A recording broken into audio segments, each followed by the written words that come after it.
I was called in Remnant. When the golden child was born, my parents sent me to boarding school, and after LSE, I didn't want to see them. My mother was furious, and then I grew up in a world of excess, but I never felt like I truly belonged to it.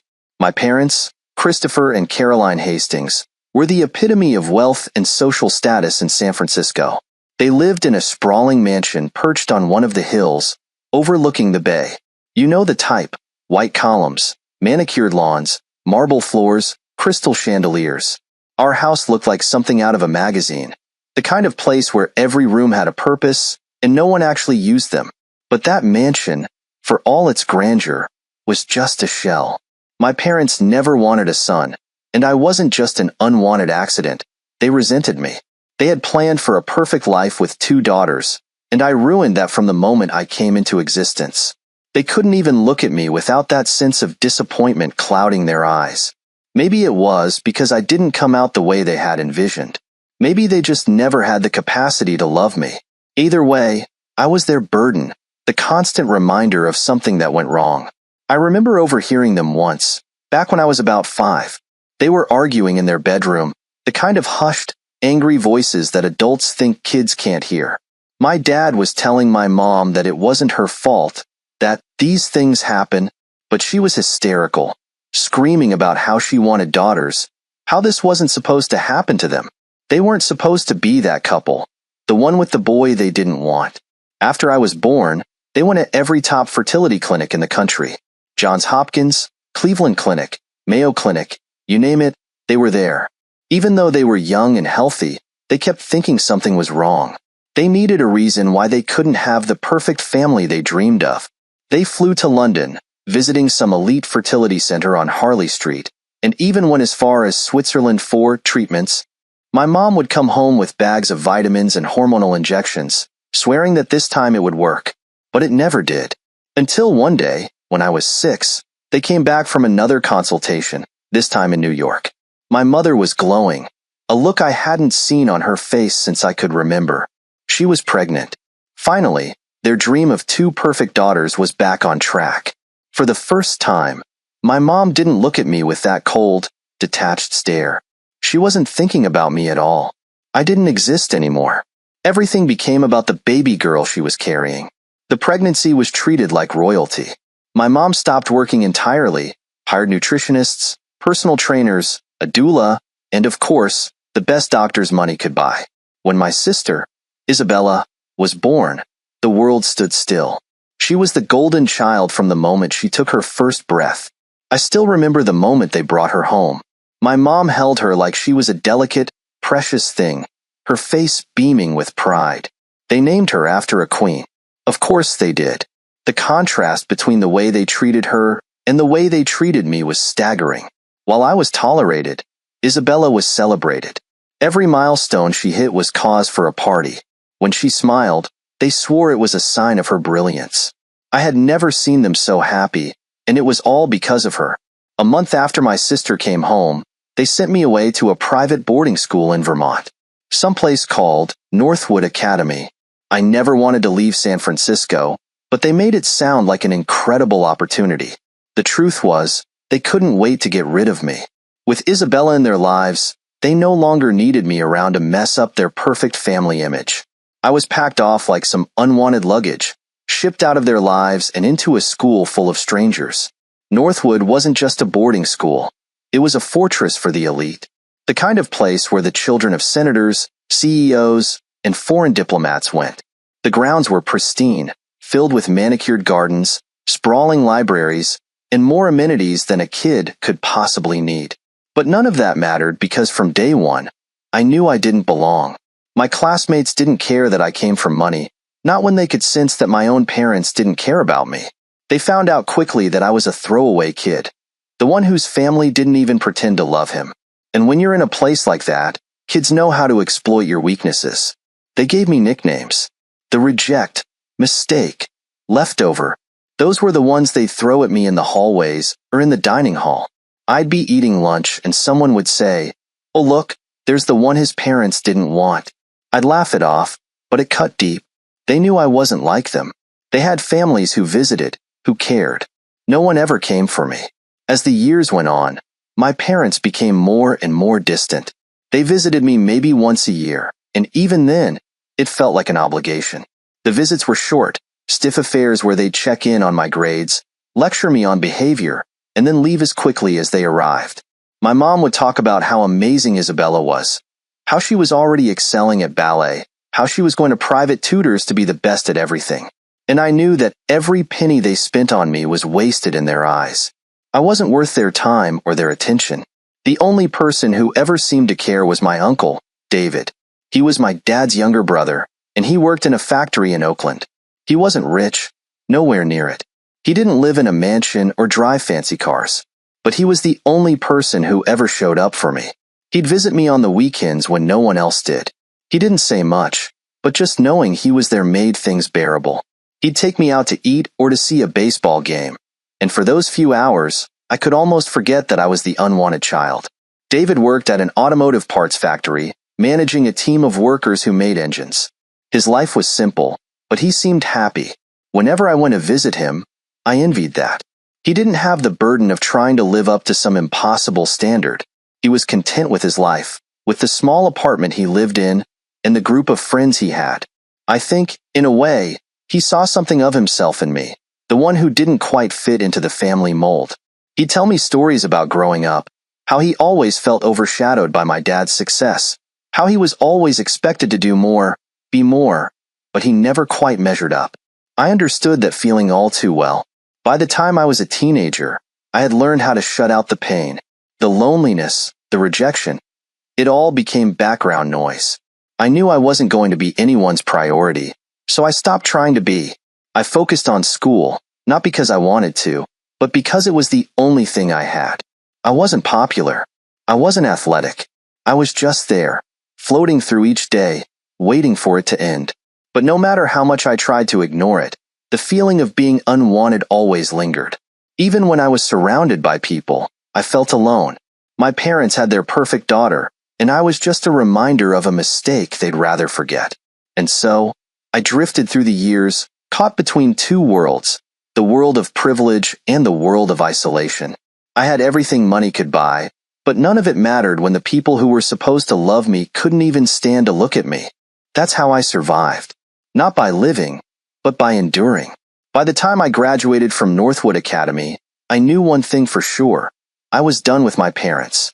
They may have paid for everything, and sure, they had the money to send me to the best schools, but emotionally, they had abandoned me years ago. Financial support was all they ever gave me, and I was fine with that now. I didn't need their love or approval anymore, just their money, and I was determined to use it to get as far away from them as possible. After graduation, I decided to study abroad.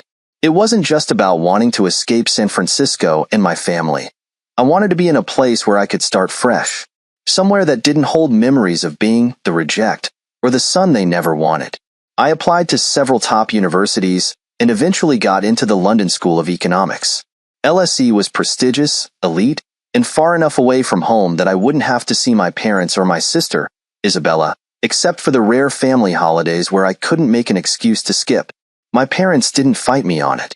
I think they were relieved, to be honest. My father wired me a large sum of money for tuition, housing, and expenses, and I suspect he was secretly glad I chose London. The distance meant they could maintain the facade of a caring family, while not actually having to deal with me in person. LSE was everything I hoped it would be. The city, the people, the energy. It all felt like the perfect place for me to reinvent myself. I was studying brokerage and finance, hoping that one day I'd be able to make my own wealth and prove that I could succeed without the Hastings name behind me. I was tired of being seen as the unwanted son living off a trust fund. I wanted to build something of my own, but university wasn't without its challenges. From the moment I arrived, I could tell I didn't fit in with the old money crowd. The British elite had their own rules and hierarchy, and they were quick to remind anyone who wasn't part of their world that they didn't belong. My accent and background were easy targets. Some of my classmates, mostly sons of aristocrats and old family wealth, would make snide comments. "Oh, here comes the American. Is that how they do it in the colonies?" It wasn't the kind of bullying I dealt with in Vermont, but it was constant, subtle, and always designed to remind me that I was an outsider. Still, I didn't let it get to me. I'd grown up being an outsider in my own home, so dealing with a few privileged snobs was nothing new. What kept me going was the plan I had in my head: succeed, get rich, and never have to look back at these people or my family again. It wasn't all bad, though. I met people who, like me, were there to carve out their own place in the world. One of those people was Tom, a guy from Toronto who was studying the same thing I was: brokerage and financial markets. Tom and I hit it off immediately. He wasn't part of the British elite either, and we bonded over our shared experiences of feeling like outsiders. Tom was smart, driven, and had a knack for seeing opportunities where others didn't. We both knew we didn't want to end up working for someone else our whole lives, so we started brainstorming ideas for our own brokerage firm. We spent our free time at the exclusive clubs where the wealthy and powerful gathered. Places like the Seville Club, the Reform Club, places dripping with tradition and old money. We weren't there to socialize. We were there to observe, learn, and make connections. We wanted to understand how the elite operated, how they moved their money, how they built their empires. It wasn't easy getting into these places. You had to be invited or know someone who could get you through the door. But Tom and I managed to network our way in, first as guests, then as regulars. At those clubs, we met people who would later become our clients: hedge fund managers, real estate tycoons, venture capitalists. We didn't stand out, which was exactly how we wanted it. We were there to learn the game and, eventually, to play it better than anyone else. In my final year, something happened that I didn't expect. I met a girl, Emily. She was studying economics, like me, and was as driven and ambitious as I was. Emily wasn't from an elite family either. She was from a middle-class background in Manchester, and she understood the value of hard work. We clicked almost instantly. For the first time in a long time, I felt like I had found someone who saw me, not as the unwanted son or the outsider, but just as me. Emily, Tom, and I spent our final year planning our future. We were going to open a brokerage firm in New York, where the real money was. The three of us saved every penny from our internships, scrimping and saving, knowing that if we wanted to make this dream a reality, we'd need capital. Between the three of us, we managed to pull together $250,000. Not a huge sum in the grand scheme of things, but enough to get us started. We decided to call our firm Evergreen Capital. It was simple, classic, and conveyed a sense of growth and stability. We knew the competition in New York would be fierce, but we were confident in our skills and our plan. We were going to target high-net-worth individuals and small institutions, offering them personalized financial services that the big banks couldn't provide. Meanwhile, back in San Francisco, my parents were as distant as ever. They had stopped pretending to care about what I was doing.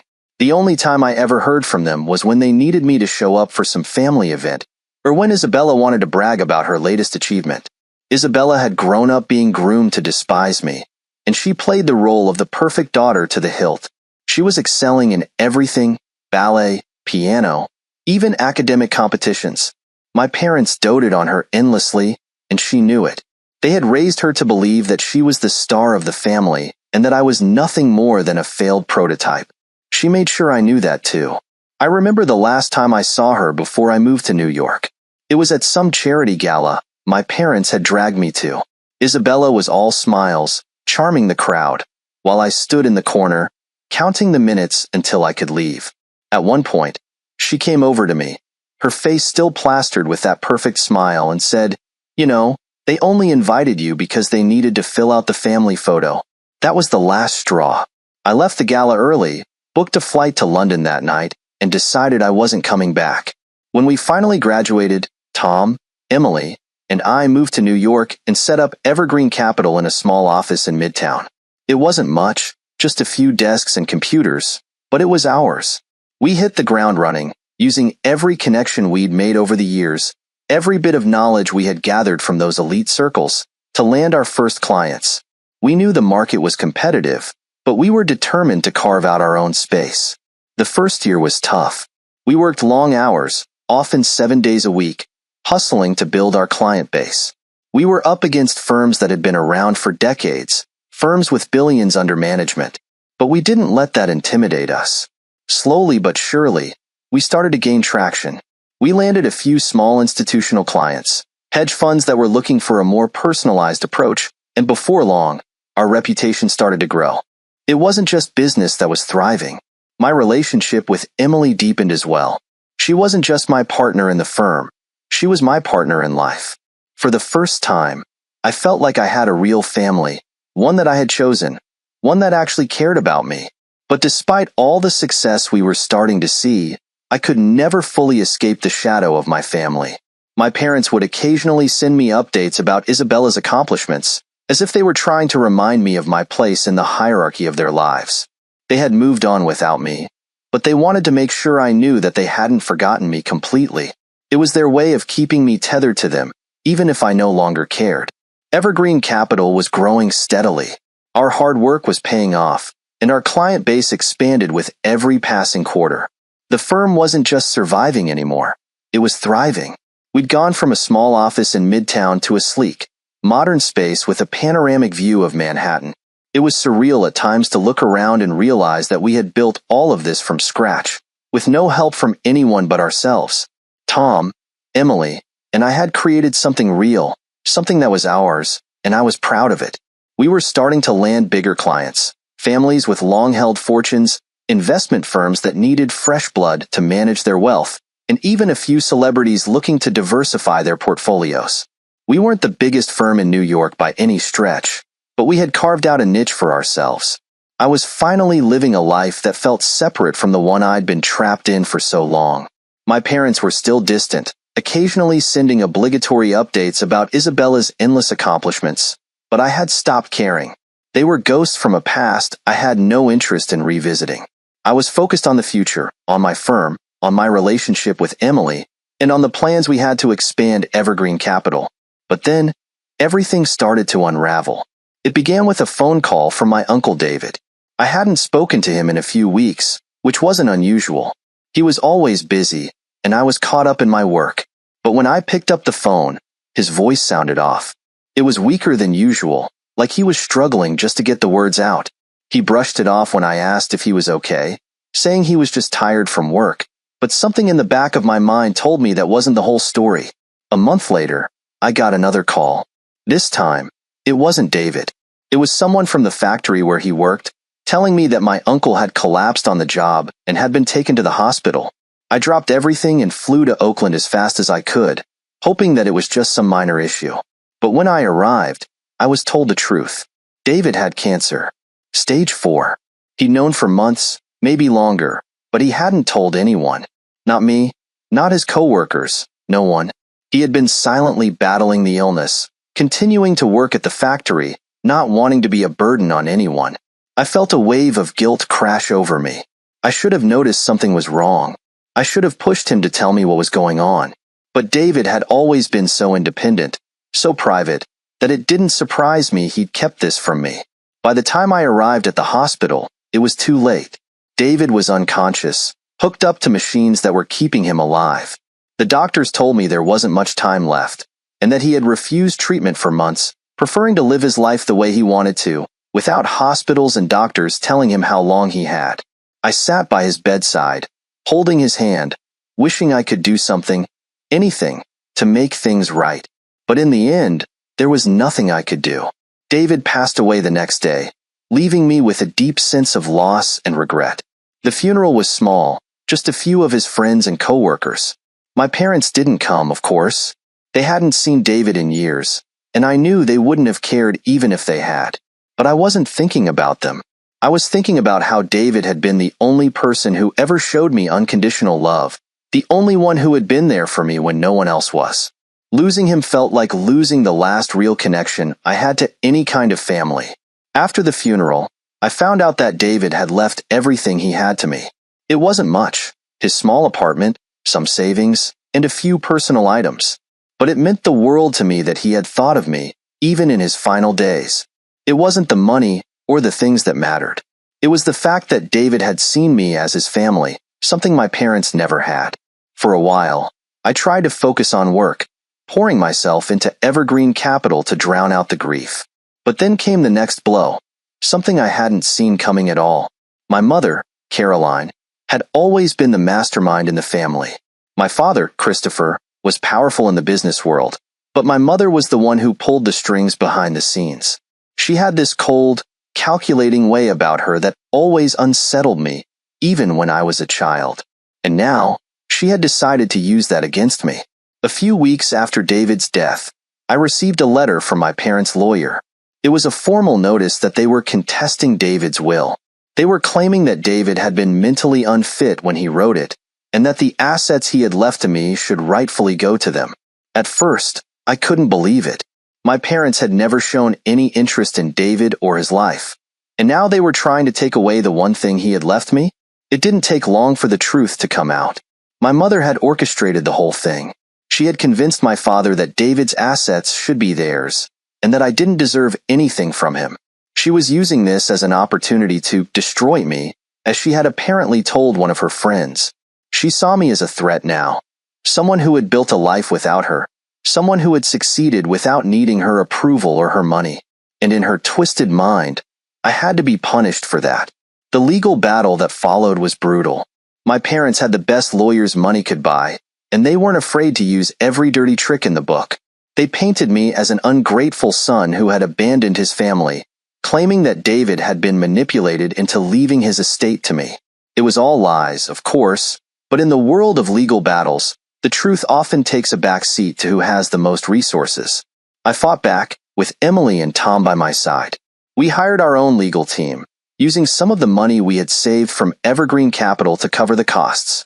It wasn't just about the money anymore. It was about principle. I wasn't going to let my parents take away the one thing David had left me, the one person who had ever truly cared about me. The fight dragged on for months, with both sides refusing to back down. At the same time, my parents started using their influence to try to sabotage Evergreen Capital. They began spreading rumors in the financial world, using their connections to cast doubt on our firm's legitimacy. It was underhanded and cruel, but it didn't surprise me. This was exactly the kind of thing my mother would do. She wanted to see me fail, to see me crawling back to them for help, begging for forgiveness. But I wasn't going to give them that satisfaction. We doubled down, working even harder to prove ourselves in the market. Our clients stood by us, trusting that we would continue to provide the personalized service we had always promised. Slowly, we began to win back the confidence of the industry. And then, just when I thought things couldn't get worse, Isabella got involved.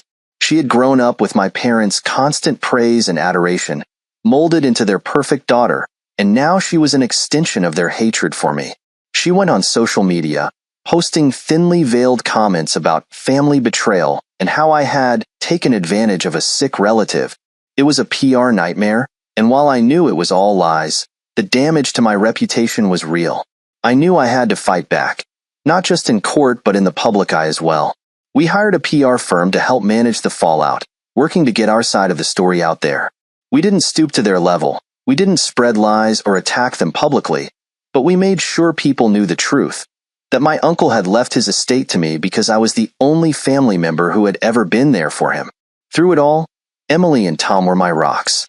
Emily, especially, was my anchor in the storm.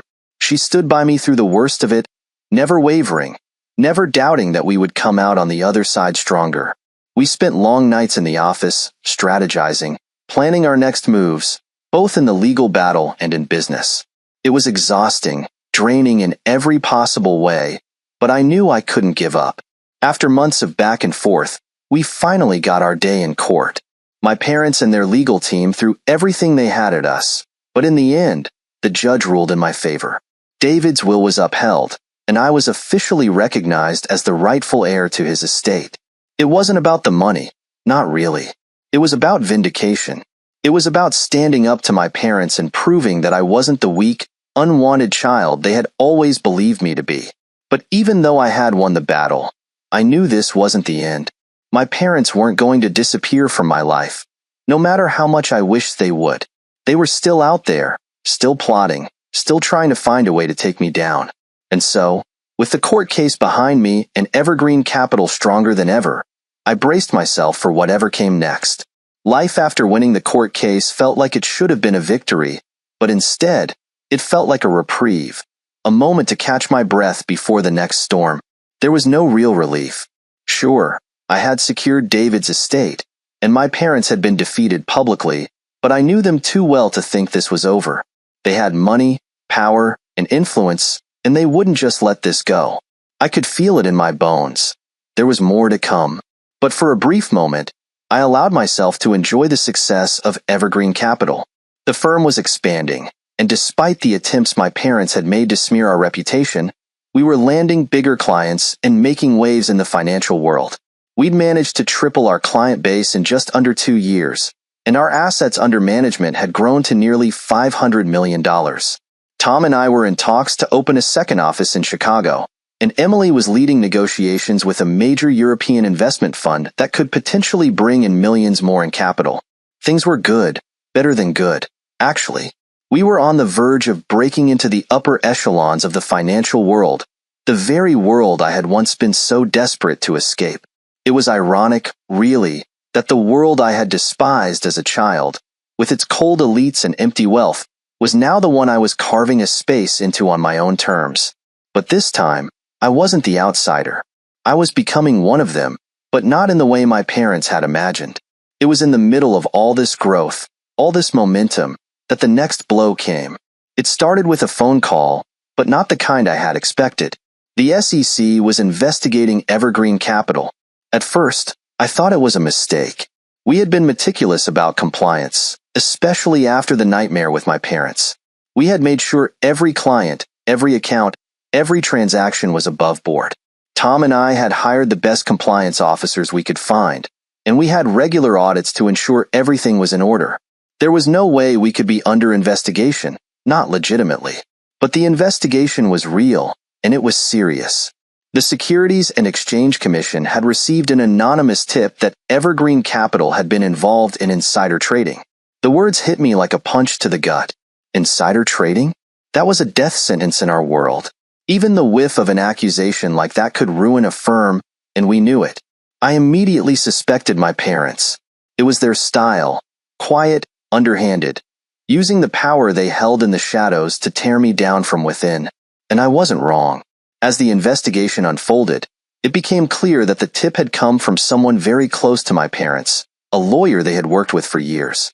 They had planted false information about one of our trades, claiming that we had acted on inside information from a tech company whose CEO was a client of ours. The story was fabricated from start to finish, but the damage was already done. The investigation dragged on for months, casting a dark cloud over everything we had built. Our clients began to get nervous. Some pulled their accounts, not wanting to be associated with a firm under investigation. Others hesitated to invest new capital with us, waiting to see how the situation would unfold. We were bleeding money, not because of anything we had done wrong, but because my parents had decided to destroy me in the one way they knew would hurt the most. Emily and Tom were incredible during this time. Emily, ever the optimist, kept reminding me that the truth would come out and that we would weather this storm. But it wasn't just the firm's reputation that was on the line. It was mine. The whispers started again. The same old rumors that had followed me for years, that I was the unwanted son, the black sheep of a powerful family, someone who was always destined to fail. My parents' influence was far-reaching, and their attempts to isolate me were working. Even some of my oldest connections in the industry started to distance themselves, unwilling to risk their own reputations by being associated with me. It was the same isolation I'd felt as a child, only this time it was much worse. I wasn't just losing the respect of a few classmates or my family. I was on the verge of losing everything I had worked for. And then, just as things were at their lowest, the next blow came. My father's company, Hastings Financial Group, had suddenly announced a major expansion into the brokerage space. They were planning to open their own boutique firm, directly competing with Evergreen Capital. It was a calculated move, perfectly timed to coincide with the SEC investigation. My father had seen the vulnerability and decided to strike. It was a masterstroke. Hastings Financial had the resources, the reputation, and the connections to steamroll us. And with the cloud of suspicion hanging over us, it was easy for them to poach clients. They positioned themselves as the clean alternative, the firm with impeccable credentials, untouched by scandal. In a matter of weeks, they siphoned off several of our largest clients, offering them better deals and lower fees. I knew this was my mother's doing. My father didn't care about brokerage. He had never shown any interest in this side of finance. But my mother had found a way to convince him that this was the path to destroying me. She was the real architect behind the attack, just as she had been in everything else. And she was succeeding. By this point, I was ready to fight back with everything I had. I wasn't going to roll over and let them take what I had built. We called in our legal team, but fighting Hastings Financial in court was a losing battle. They had deeper pockets, more influence, and the backing of a long-established brand. And the SEC investigation was still looming over us like a guillotine, waiting to drop. Then, something unexpected happened. In the middle of the chaos, Tom came to me with an idea. One that was risky, but if it worked, it could turn everything around. Tom had been quietly building connections with a new wave of tech entrepreneurs, many of them in the cryptocurrency space. These were people who didn't care about old money, about the establishment, or about the traditional financial world. They were innovators, disruptors, and they were flush with cash. Tom had been working with one of these entrepreneurs, a young guy named Liam Harris, who had made billions in the crypto market. Liam was looking for a brokerage firm that could handle the volatility and unpredictability of his assets, and Evergreen Capital was perfectly positioned to offer the kind of personalized service he wanted. Tom's idea was simple: pivot the firm.